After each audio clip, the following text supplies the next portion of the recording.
হওয়ার পর single bench এবং ডিভিশন বেঞ্চ এবং সুপ্রিম কোর্ট যে রায় দিয়েছিল যে আমাদের পোস্টিং এর সাথে যা ঘটেছে তা অন্যায় এবং তা তাই নিয়ম বহির্ভূতভাবে রাজ্য সরকার যে আমাদের আমি আশফাক এবং দেবাদার যে পোস্টিং সংক্রান্ত ঘটনা ঘটেছিল, আমরা সেদিন থেকে প্রথম দিন থেকে বলেছি যে এটা রাজনৈতিক প্রতিহিংসা ছাড়া অন্য কোনো এর উদ্দেশ্য থাকতে পারে না।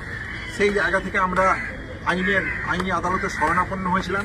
সিঙ্গেল বেঞ্চ, ডিভিশন বেঞ্চ এবং সর্বোপরি সুপ্রিম কোর্ট এই রায়কে মান্যতা দেয় এবং আমার পোস্টিং আরজিকর মেডিকেল কলেজে দিতে হবে এই কথা সুপ্রিম কোর্ট 11ই ডিসেম্বর সুনির্দিষ্টভাবে জানিয়ে দেন।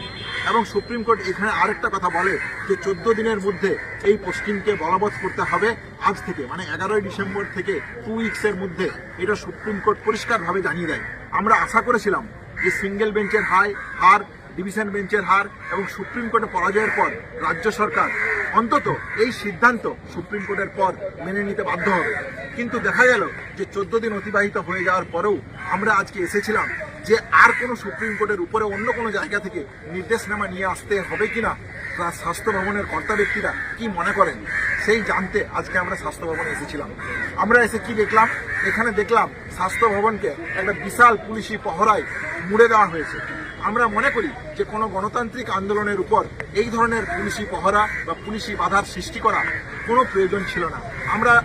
আপনারা আমাদেরকে চেনেন, বিগত অভয় আন্দোলনের জায়গা থেকে, চলমান অভয় আন্দোলনের জায়গা থেকে আপনারা যদি দেখেন তাহলে দেখবেন গণতান্ত্রিক আন্দোলনের যে সুনির্দিষ্ট অনন্য লড়াইয়ের পদক্ষেপ কী হওয়া উচিত তার অনন্য নজির তৈরি করেছে West Bengal junior doctors front. আমরা আশা করেছিলাম কর্তা ব্যক্তিরা স্বাস্থ্য ভবন হয়তো আমাদের কাছ থেকে আমরা যা জানতে এসেছিলাম তার সদুত্তর দেবে, কিন্তু পুলিশের কর্তা ব্যক্তিরা তারা সুনির্দিষ্টভাবে জানিয়ে দেন যে প্রিন্সিপাল সেক্রেটারির পিএ তাদেরকে জানিয়ে দিয়েছে যে তারা আমাদের সাথে দেখা করবেন না। ডিএইচএস স্যার নাকি জানিয়ে দিয়েছেন যে তারা আমাদের সাথে দেখা করবেন না। এবং তারা একটা অদ্ভুত পন্থা অবলম্বন করার কথা বলেন। তারা বলেন যে আপনারা ফোন করে জেনে নিন যে তারা দেখা করতে চান কিনা। আমাদের একটা প্রশ্ন যে স্বাস্থ্য ভবনের একটা অফিস তৈরি করা হয়েছে যেখানে স্বাস্থ্য ভবন সারা পশ্চিমবাংলা স্বাস্থ্য ব্যবস্থাকে পরিচালনা করে, তাহলে এখানে জুনিয়র ডাক্তার বা সিনিয়র ডাক্তাররা বা একজন চিকিৎসক কোনো ইস্যুতে যে জানতে আসতে হলে রাস্তা থেকে ফোন করে উঠতে হবে, তার কাছ থেকে ফোন করে কমিউনিকেশন করতে হবে, এই ধরনের যে বাধ্যবাধকতা থাকে বলে আমাদের জানা ছিল না। যাই হোক, ডিএইচ স্যারের সাথে ফোনে কথা হয়, তিনি তার কাছে আমরা জানতে চাই যে 14 দিনের যে সময়সীমা অতিবাহিত হয়ে গেছে এই নিয়ে আপনাদের সিদ্ধান্ত কি, আপনারা কি বলতে চাইছেন। কিন্তু দেখা গেল তিনি বলেন যে ডিএমই স্যারের সাথে তোমরা যোগাযোগ করো। আমরা তখন পুলিশ প্রশাসনের যারা ছিলেন, যারা আমাদেরকে বাধার সম্মুখের মুখে ফেললেন, তাদের কাছ থেকে আমরা জানতে চাই যে আপনারা ডিএমই স্যারের সাথে যোগাযোগ করুন। তারা বলেন যে না, আমরা কোনোভাবেই আপনাদেরকে এই জায়গা থেকে, এই ব্যারিকেডের জায়গা থেকে আপনাদেরকে এগোতে দেবো না, দেখা করতে দেবো না। পুলিশের ভূমিকা নিয়ে আমাদের নতুন করে বলার কিছু নেই। 14ই আগস্ট পুলিশের ভূমিকা আপনারা দেখেছেন অভয়ের ঘটনাকে কেন্দ্র করে টালা থানার ওসির ভূমিকা। আপনারা দেখেছেন আমার সহবন্ধু আশফাকের বাড়িতে এই বিধাননগর থানা থেকে কিভাবে পুলিশ গিয়ে পুলিশি হেনস্থার ঘটনা। তাহলে নতুন করে শিক্ষক আন্দোলনের উপর পুলিশ যেভাবে লাঠি চালায় সেই ঘটনার আপনারা দেখেছেন, সাম্প্রতিক নানান বিশৃঙ্খলার চিত্র আপনারা দেখেছেন। তাহলে সেই নিয়ে নতুন করে আমরা কিছু বলতে চাই না।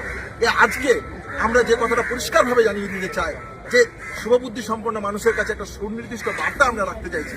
আপনারা ভেবে দেখবেন যে রাজ্য সরকার বা রাজ্য প্রশাসন সুপ্রিম কোর্টের রায় মানতে বাধ্য না হয়, তাহলে এই রাজ্য সরকারের তৈরি করা রায় বা রাজ্য সরকারের তৈরি করা আইন সাধারণ মানুষ মানবে কেন?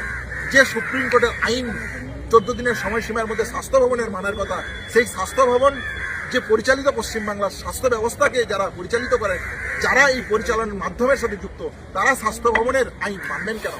তাহলে যে ল অ্যান্ড অর্ডার সিচুয়েশনের অগণতান্ত্রিক পরিবেশের জায়গা তৈরি হয়েছে, এই জায়গা থেকে আবার পরিষ্কার হয় যে রাজনৈতিক উদ্দেশ্য প্রণোদিতার জায়গা থেকে অভয় আর ন্যায় বিচারকে রুখে দিতে তারা আমাদের এই পোস্টিংকে নানানভাবে জুনিয়র ডাক্তারদেরকে নানান পুলিশি হেনস্থার যে চিত্র, সেই চিত্রের জায়গায় ফেলতে চাইছেন। আমরা মনে করি যে অভয় আন্দোলনের জায়গা থেকে শিক্ষা নিয়ে আমরা আজকে দুটি কথা এখানে বলে যেতে চাই। এক, এই মামলা সংক্রান্ত ঘটনার ক্ষেত্রে আইনি পদক্ষেপের যা জায়গা আছে আমরা সেই নিয়ে এক্সপ্লোর করছি, আইনি পরামর্শ নেব, যা করা যায় সেগুলো করব। কিন্তু দেশের সর্বোচ্চ আদালতের রায় যদি রাজ্য সরকার না মানে, স্বাস্থ্য ভবন না মানে, তাহলে আমাদের যাওয়ার জায়গা কোথায়? তাহলে আমাদের যাওয়ার জায়গা আপনার কাছে, সাধারণ মানুষের কাছে, সাধারণ সহকর্মীর কাছে, সাধারণ ডাক্তারের কাছে, সিনিয়র ডাক্তার, জুনিয়র ডাক্তার নিয়ে আমাদের যে বৃহত্তর নাগরিক ফ্যামিলি তাদের কাছে আমি আহ্বান রাখছি, এই যে অগণতান্ত্রিক পরিবেশ পশ্চিমবাংলার বুকে তৈরি হতে চলেছে, এই তৈরিকে রুখে দিতে গণতান্ত্রিক পরিবেশ তৈরি করার জন্য আমাদের সুদৃঢ় পরিকল্পনার ভিত্তিতে এগিয়ে যেতে হবে বলে আমরা মনে করি। আশা করি আমাদের এই দাবির সাথে আপনারা সহমত হয়ে আমাদের পাশে থাকবেন, এই কামনা রাখি। ধন্যবাদ। সুপ্রিম কোর্টের অর্ডার